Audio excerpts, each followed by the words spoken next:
Oh, my word. Yeah, there I am. So, I don't know if that's going to work.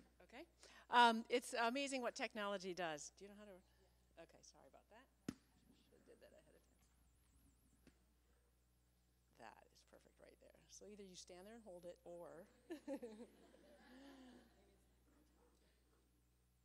oh, there we go. I bet that's it. Okay. Sorry. This is the right height already. Why don't I take this one? Bingo. Yep. Super. Thank you very much. So, hi. My name is Deane Lafferty, and I am a mop. Anybody up with a teething baby? Yeah? Okay. Yeah, me too. Anybody struggle with a 3-year-old who did not want to get dressed this morning? Yep. Got that. Now, many of you are probably thinking, she looks a little old for that.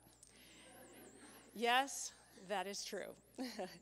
It all started just over a year ago. In fact, it was September 1 of 2015 that I received a Facebook message from a young girl named Nija. Now, I had known Nija casually. My daughter, this is my family, by the way, here. You can see what stage of life I'm in.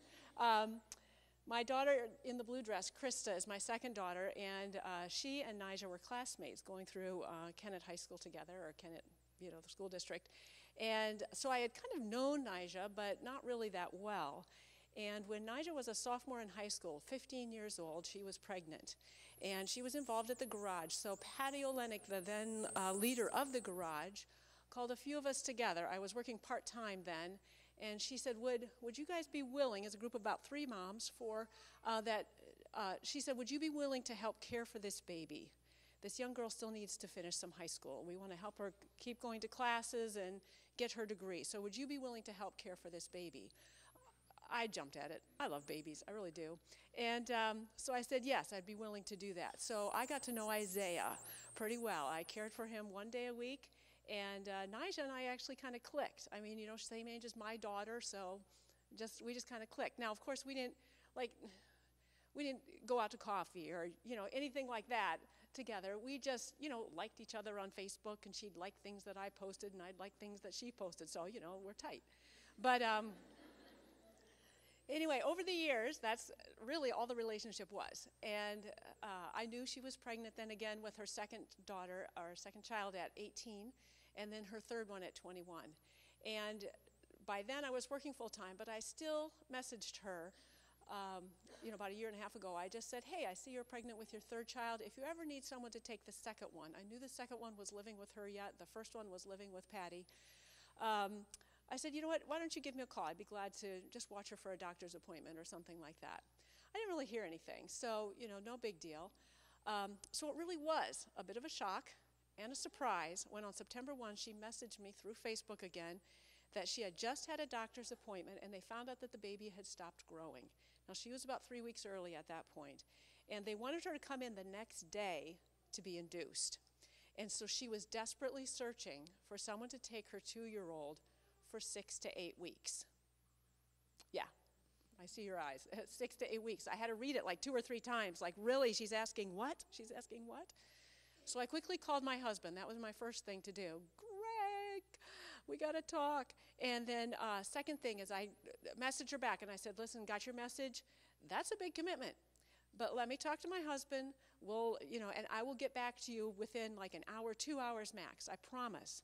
Just so that you can go in, or that if our answer is no, you have more time to find someone else. But then also, hopefully, if our answer is yes, you can go in tomorrow, not worrying about your other child. So my husband and I had this rather intense conversation for about 2 hours. And we included my son, who at that time was starting his junior year of high school. He's now going to be a senior. We included him on the conversation because it would change his life too, to bring a 2-year-old into our home for 6 to 8 weeks. And again, that's a big commitment. I'm working full-time. My husband's working full-time. My son is a student in high school. He needs to go. So what do you do then with this 2-year-old? So in those 2 hours, we got a lot figured out. And we called the mom back, or I messaged her back, and I said, yes, we will take your daughter, but let's just say 2 weeks. Let's say 2 weeks, and then we'll reevaluate. We'll figure it out from there. So, as you can guess, those 2 weeks did turn in to those 6 to 8 weeks. which then turned into another month, and then another month. And as this mom struggled to find a place to live, she and the dad of the new baby had broken up by then. It turned into longer and longer, and by December, we weren't even putting a date on it anymore. We just, okay, let's just start planning long term. Jania's with us. So this is Jania right here. She had since turned 3 by then. Well then, in the communication with the mom, as she would visit Jania, pick her up, drop her off, I found out that she had some less than ideal childcare situations for the new baby. And she, at that time, was working an overnight job in a warehouse, minimum wage, but that was the job she could find at the time. And so she was looking for overnight childcare for her child, which is hard to find. There's no daycares that are open from 9:30 at night till 6:30 in the morning. So she had some aunts who were watching the baby, and that was good. They were doing great. But if they were ever busy, she would bring the child back to its baby daddy, and that baby daddy was not a good dude. She would every so often get a phone call at work. Come and get your baby. It's screaming, it's screaming. We can't get it. The guy was living with his parents. They couldn't get it comforted. Or she would get the phone call, the dad is passed out on the couch. The baby's just screaming. Nobody's taking care of it. And so there she was in this bind with not having good child care options. So I said, it just breaks my heart to think of that poor baby just screaming all night. And so I said, listen, if you ever need a sub beyond your aunts, do not bring the baby to him. Bring him to me. I'll take him overnight. Or take her overnight, I should say. And sure enough, that meant the next week I got a phone call and I had the baby overnight. Then the next week, I had that baby about 3 nights. And then the next week, 4 nights. And then on February 6th, which happened to have been Super Bowl Sunday, I had a house full of guests. She called and asked if she could bring the baby by, and I said, sure, no worries, just bring it on over. So she did. And when I asked when she thought she would be by to pick the baby up again, I did have a rather large event that weekend. That was the weekend of the prom that we ran for special needs adults in our church, so there was a lot going on. I asked when she would be picking the baby back up, but she looked at me and just said, well, I was thinking maybe I would just visit the girls on Saturday afternoon. Ah, yes, the shift. The baby was now here. Actually, no further conversation really was needed. I was good. I was good with that. Immediately I had peace, and I knew in my heart that that was right. So that meant we now had this baby as well. And as soon as people at this church started to notice that we had an infant, they offered to help. And I don't know what we would have done without people in this church. One woman said to me, you know what, I'm going to provide the diapers. Don't worry about it, I'll just give you diapers. And she has. And still to this day, every other week or so, there's a pack of diapers in the back of the preschool hallway, and they're for me. And she will text me every so often, okay, what size do you need? And, we're all good. Car seats, pack and play, high chair, clothes, random containers of formula show up at my house. Somebody has ordered on Amazon formula for me every so often. It's awesome. Toys, and most recently a crib. Someone gave us a crib. And these people are so gracious. It's all just been given to us, and we needed it because obviously with kids, one married, one a senior in college, and one a senior in high school. I have none of that stuff anymore. In fact, here I am looking at the horizon of the empty nest and kids being out of the house. It was there, it was within sight. And so, of course, all of that stuff had been long gone, moved on out. Now, when I was younger, I might have refused some help because, I like to be self-sufficient. I have some pride, in that I can handle my kids myself. I can handle situations that come up myself. I can do this, I'm good at this. But now I've realized, oh my word, I need all the help I can get. I need the stuff. I need relationship. I need help. I need others. In fact, a week ago, a meal was delivered to me. And it was awesome. It was the best lasagna I've ever tasted. It was wonderful.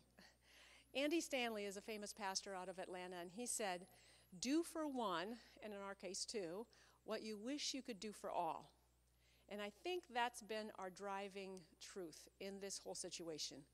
We all wish every child in the world was loved and nurtured in a safe home, a two-parent home. We all wish everybody, nobody would suffer any consequences of life term of long-term or even life-term effects of neglect or disconnection or bad situations. We could throw up our hands and just say, hey, what can we do? Obviously, the problem's too big. It's global. There's nothing that we can really do about this. But we can take care of the two that have been given to us. And we can have an influence on the trajectory of their life. We don't know how long they're going to be with us. We really don't. But we can make a difference right now in the time that they are with us. And when people ask, the answer in our case is this: we accept the assignment that God has given us. Do with these two what we wish could be done for all. And then we also need to keep that eternal perspective. These light and momentary troubles are achieving for us an eternal glory that far outweighs them all. Not glory for us, but glory for the kids. Because who knows what their life is going to be like, what they're going to do, what they're going to be. Maybe there's something spectacular, for one of my kids. But maybe life is just going to be kind of ordinary and daily, and it's just going to be, following God on an everyday basis. But if we all can land in heaven together, that first couple of minutes of being together in heaven is going to be worth everything. All the sacrifice, everything that we've given up. No doubt. Yes, we all know, being a mom of a preschooler, 2 preschoolers, 3, whatever we have, it's tiring, and it's expensive, and it changes your life. And in fact, this second time around, I'm going through a change of life. It's not lost on me that Janiyah here will turn 4 on November 5, and I will turn 54 on November 6. Don't do the math of how old I'm going to be when she graduates. I'll just have a walker, I guess, or something by then. I don't know. So, yes, I feel old. And this change of life process thing is no joke. I have to say that these raging hormones have brought some of my biggest challenges. Well, I usually am a pretty easygoing person, go with the flow, no problems, yeah, whatever, we'll work it out. There have been times when I have felt rage and anger that I have never felt before. Think back to, 13-year-olds, right? So, an example of this, we had a situation where the older boy, Isaiah, was back at our house visiting for just a day. His parents had something. So he was spending the afternoon with us and going to be sleeping with us as well. And his mom had promised that, yes, he would be able to sleep with Janiyah. And I'm just like, oh, why'd you promise that? But anyway, we were trying to make it happen. So I had, run him crazy in the afternoon. Got to wear those kids out. That's the whole point, right? So came nighttime, and things were going well. Isaiah, they were all ready for bed, and I'm not sure why I had all 3 kids with me at that point, but I had the baby in my arms, and Isaiah was there on his part of the bed, and he was going to sleep. He was exhausted. Janiyah, on the other hand, was so excited to have her brother in bed with her. So he's ready to sleep, and he's getting very irritated at Janiyah, who's constantly poking him or making noises just to try and keep him awake, because she's so excited that he's there. So I have the baby in one arm, and I'm constantly telling Janiyah to, be quiet, be still, blah, blah, blah. And twice already I have taken her out of the bed, and I've taken her over to the guest room and said, okay, you're going to be sleeping in the guest room right now if you don't, settle down and be quiet. Well, this is just escalating, and she is not calming down. And finally, I find myself just like inches from her face, and I'm saying through hissing through my teeth, if you don't settle down right now and go to sleep, I am going to put you in that other bed, and there are no more tries. Because she always says, let me try again. There are no more tries. You must lay completely quiet and completely still. And so I see her put one hand over her mouth. She's going to be quiet. And as I back away from her face, she has the other hand straight up in the air, and a leg as well. So she's laying on her side with one hand over her mouth and one leg and one hand straight up in the air. Yes, you're being quiet and you're being still, but you have one leg and one hand straight up in the air. I about lost it. I had to leave the room. And yes, looking back at that situation, it was rather funny. But in the moment, I did not find it very funny. And I realized later that night that I had become someone I didn't want to be. The anger and rage was taken over. And I was missing the life I thought I was going to have. There's a little bit of grief here going on. You have a little bit of that. And my husband and myself and my son all have experienced that. And if we're all in it at the same time, it ain't pretty. But thankfully, we can usually help each other out. But there have been times like that where you just go through this little bit of, I didn't think life was going to be like this, but we're going to be okay. We're going to be okay. And I also realize that no matter busy I am or things that need to get done, I have to do the things that keep my heart and my mind in the right place. I have to connect with God. It's just got to be there. Days would go by where I wouldn't have any quiet time. I wouldn't have anything. I would get my Bible out to read, and of course, that's when the kids need something. It happens to all of us. But even if just mentally, some days, I connect with God. I used to go for runs all the time. I actually did okay. But now going for a run is hard. It's like you have to, get everybody's schedule lined up in order for me to get out the door. But even if only once a week, once every other week, once a month I get out for a run, guess what? That's good. That's good. It's good to do that. Connecting with friends, we all know how hard that is. And to make that connection, even just a phone call and get interrupted a million times. But I've realized that some of these things are worth doing even if they're not being done that well. I have to kind of just let it go and realize that, you know what, I need these things in my life, and it's still worth doing. Greg and I have also found that our energy level when dealing with the kids is the same. They require the same amount of energy at this stage as it was my own kids did when they were at this stage. But I have to say our endurance is different. By the end of the night, we collapse. So we have about 45 minutes or so. Once those kids are down and asleep, we can watch a little bit of a movie, not quite the whole thing. We'll both be asleep. We can maybe watch a TV show. We can have a little bit of a conversation, but about 45 minutes, and then boom, we are out. Our own intimacy is a bit different.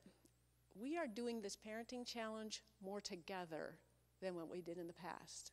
Nothing at guys when they're young, but they're focused on their jobs. They're focused on trying to, get ahead and to work hard and provide for their families and things like that. Greg is all in this parenting thing.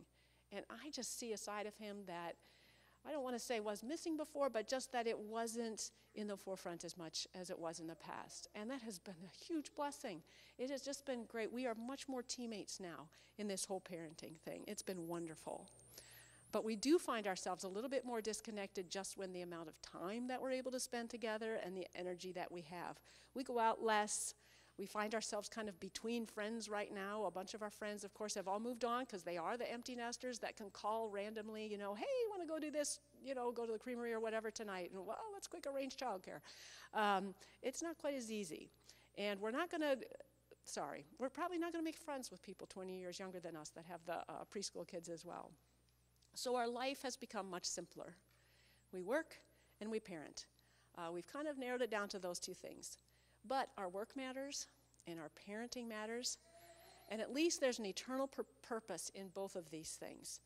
And that's what's more important. And I'd rather be self-sacrificing at this stage in life than self-indulgent.